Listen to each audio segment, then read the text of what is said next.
Hello friends, welcome to my channel. আমি তোমাদের চলে এসেছি আর এক সময় ক্লিনিক ব্লগ নিয়ে চলে এসেছি। দেখো বন্ধু, সকাল সকাল তোমাদের মানে কি বলবো, একদম আমি মানে কাজকর্ম করে আর কি বাথরুমে ঢুকে গেছে। তো আজকে শ্যাম্পু করবো চুলটা, তো ভাবলাম একটু আর মানে ওয়াশটাই করে নিই আর কি, ক্লিন করে নিই মানে বাথরুমটা ক্লিন করি। আর আমি দেখো এই লাইজল দিয়েই করি, লাইজল তোর নাম না কি, ওর নাম কি, হারপিক দিয়ে করি, লাল রঙের যে হারপিক, ওটাতে মাঝে মাঝে অ্যাসিড দিয়েও করি। অ্যাসিড দিয়ে করলে সত্যি কথা বলতে একদম নতুন হয়। তো আমি এই যে ওই হারপিক নিয়ে তার মধ্যে একটু জল দিয়ে মিশিয়ে তারপরেই করি। আর আমার বাথরুম খুব একটা নোংরা হয় না, তোমরা দেখবে ঘন ঘনই আমি বাথরুম পরিষ্কার করি, মানে সপ্তাহে 2 দিনও হয়ে যায়, এরকমও হয়। ওই জন্য আর আমি আর অতটা পরিষ্কার হয় না। আর আমি একটু উপর টুপুর দিয়েও করি যাতে কোনো নোংরা টোংরা না থাকে। কিন্তু কী বলো তো, একটু আমার বাচ্চা আছে, তো যেহেতু কোনো সময় হয়তো জল দেয় না, আর এই কারণে। আর সবচেয়ে বড় কথা বলতে বলতে তোমাদের একটা কথা মানে বলে রাখি, সেটা হচ্ছে তোমরা কখনো মানে কমা জিনিস ইউজ করবে না। দেখো আমার বাথরুমের এইগুলো না, মানে এই কলগুলো খুব কমা কেনা হয়ে গেছে, তো যার জন্য কী বলো তো, আমি কিন্তু কসবাইট, ওই তার কাটার কসবাইট দিয়েও পরিষ্কার করি, কিন্তু কদিন মন্ত্র অন্তর নষ্ট হয়ে যায় আমার, মানে আবার জং ধরে পড়ে, কিন্তু খুব সমস্যা। ওই জন্যই বলি কমা জিনিস কিনলে, তখন না অতটা বুঝতেও পারিনি। আর আমি ওই যে সব কাজ আগে না লোকের দিয়ে করাতাম, আর লোকের দিয়ে করালে যে জিনিস ভুলগুলো আমি এখন ফেস করি, ওই জন্য বলি না অনেক কিছু আমি লোকের দিয়ে করানোতে আমার অনেক সমস্যা। ওই জন্য আমি এখন নিজে ঠকি যা টরি আমি নিজে করব, এই জন্য আমি নিজেকে এখন করি। আগে না অতটা মানে অতটা বুঝতাম না, নতুন নতুন বিয়ে হয়েছে, অনেক কথা বলে লোক দিয়েই বেশি কাজ করাতাম। লোকের মানে আগে তো, এখন তো আমার বাড়িতে লোকজন আসে না, আগে প্রচুর লোকজন আসতো, আমার বরের বন্ধুরা, মানে আর ওর কাজকর্ম করে তো আর লোকও ছিল, তো সেই ওদের দিয়েই করাতাম। এই জন্য না এগুলো আর কি আমার সমস্যা হয়ে গেছে। দেখো, আর আমি এইগুলো পাশগুলো আমি একদম মানে এই ব্রাশ দিয়ে ভালো করে আর কি ঘষে ঘষে দিই, যেহেতু নোংরা না থাকে। মানে আমার ক্লিন করতে মানে সত্যি কথা নতুন, ওই জন্য আমার নতুনই আছে, অনেক দিনই হয়ে গেছে বয়স, তো ক্লিন করতে আমার খুব ভালো। আর এই পাশে না জল দিয়ে দিই যাতে আবার এটা যাতে আবার নিচে বাইরে না পড়ে, তো এই জন্য হাত দিয়ে আমি ভালো করে পরিষ্কার করে নিয়েছি। এবারে প্রথম ব্রাশ দিয়ে ঘষি, তারপরে ঝাঁটা দিয়ে ঘষি, তারপরে আবার একটু জল দিয়ে, এগুলো তো আর এমনি ডাইরেক্ট জল দিলাম, একটু ঘষে ঘষে তুললে না খুব ভালো হয়। ক্লিন করালে যখন করবো খুব ভালো করেই করবো। দেখো এখানে একটু হয়ে গেছে, তো সেখানে একটু ঘষে করাটা আমার অভ্যাস হয়ে গেছে। এইটা আসছে কেমন একটা ব্যতিক্রমী নিয়ম। তা বন্ধুরা প্রথমেই বলে রাখি, প্রথমেই বলা উচিত ছিল, কেউ স্কিপ করবো না, ফুল টাইম ওয়াশ করো। আর একটু ভিডিওটা অন্যরকম, দেখো ক্লিনিং ব্লগ করে একটু রান্না বাড়া করলাম। অনেক দিন রান্না তোমাদেরকে মানে খাওয়াই না, একটু আছে খাইয়ে টাইয়ে দিয়ে আজকে কী রান্না করছি সেটা তোমরা দেখতে থাকো। আর মাছ নিয়ে এসছে বড়বাবু, বহুত মাছ, মানে অনেক মাছ নিয়েছে, 1 গাবলা মাছ হয়েছে, কেটে করেই নিয়ে এসেছিলো, খালি আমি ধুয়েছি, ধুতে অনেকটা সময় লেগে গেছে। কিন্তু মাছ কাটার পরে ওরা খুব একটা ভালো করে না, তো আমি কলপাড় থেকে ভালো করে মাছগুলোকে ধুয়ে ক্লিন করে নিয়ে চলে এসেছি। তো মানে আর একটু মাছ না আমি একটু লবণ দিয়ে ধুই, মানে এই জ্যান্ত মাছ তো, এইগুলো জ্যান্ত মাছে না লালা ভাব বেশি থাকে, তো যে লবণ দিয়ে করলে না লালা ভাবটা কেটে যায়, আর খুব ভালো পরিষ্কারও হয়ে যায় তাড়াতাড়ি।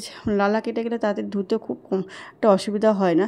তো ভালো করে ক্লিন করে, আর এত মাছ তো আমি রান্নাই করবো না, কারণ অত মাছ খাওয়ার লোক নেই, কিছু মাছ রেখে দিলাম কালকে খাওয়ার জন্য, রেখে তারপরে বাদবাকি মাছগুলো রান্না করবো। বেশি মাছ রান্না করবো না। আর আজকে রান্না করবো একটু অন্যরকম রান্না। এই রান্নাটা কে কীভাবে করো অবশ্যই, মেটে আলু খেতে মানে আমি খুব ভালোবাসি। বাজারে গেলে চোখের সামনে যদি পড়ে, মিস কখনো আমি করিই না, ওই আলুটা আমি কিনবো।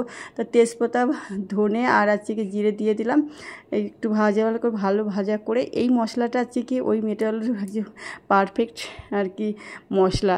এইটা মানে এই মশলাটা দিলে না খুব ভালো হয়। আমি যখন প্রেগনেন্ট ছিলাম তখন খুব গরম ছিল, তখন আমার খুব মানে মেটে আলু দেখে আমার মানে বেড়াতে গেছিলাম আমার কাকা বাড়িতে, তো ওইখানে যে আমি মানে ওই টাইমে মেটে আলু কিন্তু হয় না, শীতকালেই খুব ভালো হয়, পাওয়া যায়। আর ওই টাইমে মেটে আলু খুব একটা ভালো হয় না, কিন্তু আমি যখন বলেছিলাম তাই আবার কাকু ওই মেটে আলু বের করে নিয়ে চলে এসেছিলো, মানে মাটির থেকে, তখন ভালো হয়নি, তাই আমি খেতে চেয়েছি তাই জন্য নিয়ে এসেছিলো, সেই কথাটা মনে পড়ে, সেটাই তোমাদেরকে শেয়ার করলাম একটু মানে। আর ওই আমাদের সমাজে একটু প্রচলিত আছে না, প্রেগনেন্ট মহিলা যা খেতে চাই তাই খাওয়াতে, সেই জন্যই আর কি নিয়ে এসেছিলো কাকু। আর না ওই টাইমে আলু খুব একটা ভালো হয় না, গ্রোথ খুব একটা ভালো হয় না, শীতকালেই ভালো হয়। তো এই দেখো এইগুলো কাতলা মাছ। আর এইটা আমার বাবু যেখান থেকে আনে, আমাদের ওই দিকটা, আমাদের বাপের বাড়ির থেকে একটা কাকু বিক্রি করে, মানে ওখানে সেই কাকুর কাছ থেকেই আনে, বেশিরভাগ ওনার কাছ থেকে কেনে। আমি এবার অন্যরকম, আর ও বেশি কাতলা মাছটাই কেনে, আমি একটু অন্যরকম মাছ ভ্যারাইটিস মাছটা টাছ কিনি, ও এই ধরনের মাছই কেনে। আর তেলটা একটু বেশি দিয়েছে বলে আর কড়াইটা একটু গরম করে নিয়েছিলাম বলে আর কোনো অসুবিধা হয়। একটা সময় ছিল মানে রান্না করতে গেলেই পুড়ে টুড়ে যেতাম, এখন তাই কত চেঞ্জ হয়ে গেছে, সমস্ত কিছু চেঞ্জ হয়ে গেছে। তো এই যে আলু আমি সিদ্ধ করে রেখেছিলাম আগের থেকে, সিদ্ধ মানে কেটে ধুয়ে টুয়ে পরিষ্কার টরিষ্কার করে তারপরে রেখে দিয়েছিলাম। আর এই যে জলটা দিয়েছিলাম। আর এইটা না একটু বেশি জল দিতে হয়, জল না টেনে যায় কলার তরকারি কিছু। কিন্তু এখন না সব অন্যরকম হয়ে গেছে, সব তো হাইব্রিড জিনিস, সেই টেস্টও নেই কিছুও নেই। তো দেখো বন্ধুরা অরিজিনাল কালার চলে এসছে, আমি আরও কালারটা চলে এসছে। তো রান্না কমপ্লিট হয়ে গেছে। এটা আর একটা করবো, আর একটা রান্না করব, সেটা আছে করবো হচ্ছে কি মানে কাতলা মাছের পোস্ত আর দিয়ে রান্না করব। সেটা একটু রান্না করি, সেটা একদম অল্প মাছই রান্না করব, 4 পিস মাছ রান্না করব।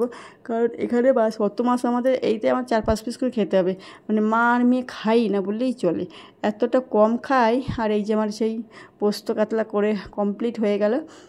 আর একটু ঝোল না রাখলে খাবো কী দিয়ে, সেই জন্য। আর এই যে সন্ধ্যাবেলা, সন্ধ্যা দেখো আজকে কী বলা যায়, বৃহস্পতিবার। তো অনেক দিন মানে দেওয়া হয় না, সে প্রতি বৃহস্পতিবার আগে দিতাম, কিন্তু এখন আর সন্ধ্যার ভিডিওটা আমি দেখানোই হয় না, এটাই হচ্ছে সবথেকে বড়ো কথা। তো আরে কী হয় তো বলো তো, এই না এই খুব ধোয়া হয়, ধোয়া হলে কি ঘর পুরো ধোয়া ধোয়া হয়ে যায়। আমার বাড়ির যে ঝুল পড়ে পড়ে ওটা ভাবি, তো সেই জন্য আর করতে চাই না।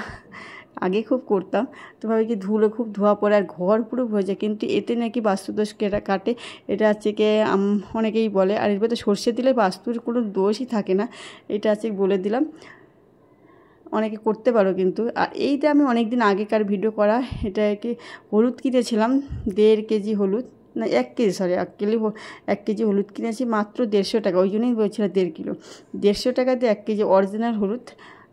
মানে আমার এক ননদের বাড়ির ওখান থেকে এনেছে, ওকে বলেছিলাম 2 কেজি আনতে, কিন্তু সেই এত কম দামে আর খাঁটি হলুদ, তো সেই জন্য সঙ্গে সঙ্গে আর কি দিয়ে, মানে আমাকে আর বলার সাথে সাথে আর পাইনি, তাও কাউকে মানে দেয়নি একজনকে, তার কাছ থেকে নিয়ে আমাকে দিয়েছে। তো জানি না, খেয়ে দেখবো কেমন হয়, তোমাদেরকে অবশ্যই বলবো। কিন্তু আমার আগের হলুদই আমি এখন পর্যন্ত খাচ্ছি, আগে আমি কিনে রাখি 1 কেজি করে, সেটা অনেক দিনই যায়, আমাদের যেহেতু অল্প লোক অনেক দিন বহুদিন চলে যায়। এই হলুদটা কেমন হবে আমি এখনও মানে রেখে দিতে হবে, কতটা হবে কি বলতে পারছি না।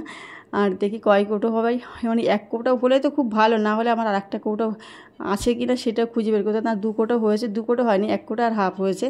এটা আছে কি দেখো, এই যে হলুদ দিয়েছে আমার ননদের বাড়ি থেকে, একদম সস্তায় কিনলাম, এই যে হলুদ একদম খাঁটি হলুদ সস্তায় কিনে পেয়েছি। আর একটু কিনতে ভালো, তাহলে সারা বছর হলুদ হলে আমার খুব ভালো হতো, কিন্তু নেই যখন, কি করব, যা আছে তাই দিয়ে এই যে আমি গুছিয়ে রেখে দিলাম। দেখো এখানে মানে রেখে দিয়ে, আর এই যে আবার সবসময় ক্লিন করতে হয়, যে ক্লিনিং করে ফেললাম, আমার এটা ক্লিন না করলে আমার একদম ভালো লাগে না। এই জায়গাটা হলুদ হয়ে গেলে কেমন একটা বাজে লাগবে দেখতে, সঙ্গে সঙ্গে মানে ক্লিন করা হয়ে গেল। তো বন্ধুরা এই দেখো আমার আছে কি ক্লিনিং বলো, তোমরা তো জানো আমার বেডরুম, তারপরে আমি মানে বাথরুম কী করে ক্লিন করি সেটাই তোমাদের দেখালাম। কেমন হলো আমার ভিডিওটা?